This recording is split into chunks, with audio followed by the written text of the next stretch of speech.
कृष्ण बेदी जो है इस समय लोगों से बातचीत कर रहे हैं और वो आ रहे हैं आगे और उनसे जानेंगे कि आज कलायत पहुंचे हैं। कलायत पहुंचकर क्योंकि उनकी पैतृक भूमि जो है कलायत है और जानेंगे। मंत्री जी, पहले तो स्वागत है आपका पंजाब केसरी पर।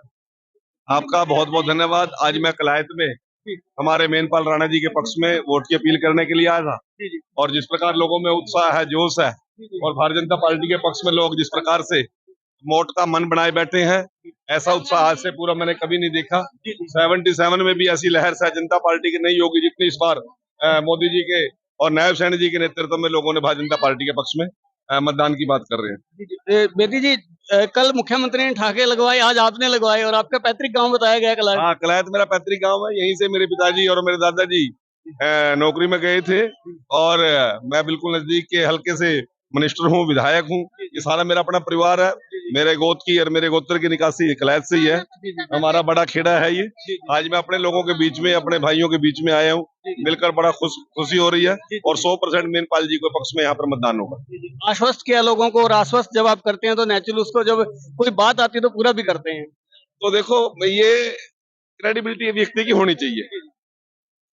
लोगों को या तो विश्वास दो ना, विश्वास दो तो विश्वास को पूरा करने का काम करो। और मोदी जी एक ही बात कहते हैं, मोदी जी की बात ही मोदी जी गारंटी है और गारंटी ही गारंटी है। तो उसी के वचनों पर हम चलने वाले लोग हैं। इसी प्रकार से हमारे सौम्य मुख्यमंत्री नायब सिंह सैनी जी भी लोगों से जो वादा करते हैं उसको पूरा करते हैं। लोगों को कहा उन्होंने कि 25,000 बच्चों को पहले मैं अपॉइंटमेंट लेटर दूंगा, तब शपथ लूंगा, वो कर दिया। पहली कलम से उन्होंने कहा था कि डीएससी समाज को मैं आरक्षण दूंगा, तो दे दिया। उन्होंने कहा था स्वामित्व 100 गज के मकान, वो हुड्डा जी बड़ा रौला पाते थे, परंतु पूरे धरती पे ना तो कहीं मकान थे, ना कहीं प्लाट थे और ना उनके पास कब्जा था, ना कागज थे। वो कब्जा भी, कागज भी, प्लाट भी यदि देने की बात की तो नायब सिंह सैनी जी ने की। हम भारतीय जनता पार्टी के लोग अंतिम पायदान पर खड़े व्यक्ति के उत्थान के लिए लड़ाई लड़ते हैं और यही हमारी सबसे बड़ी विशेषता है। कुछ बस्तियां अभी जो रह गई हैं जहां पर कब्जे थे अस्थायी रूप से, क्या उनको भी रेगुलर किया जाएगा? मैं एक बात का दावा नहीं करता कि 100% हमने कर दिया।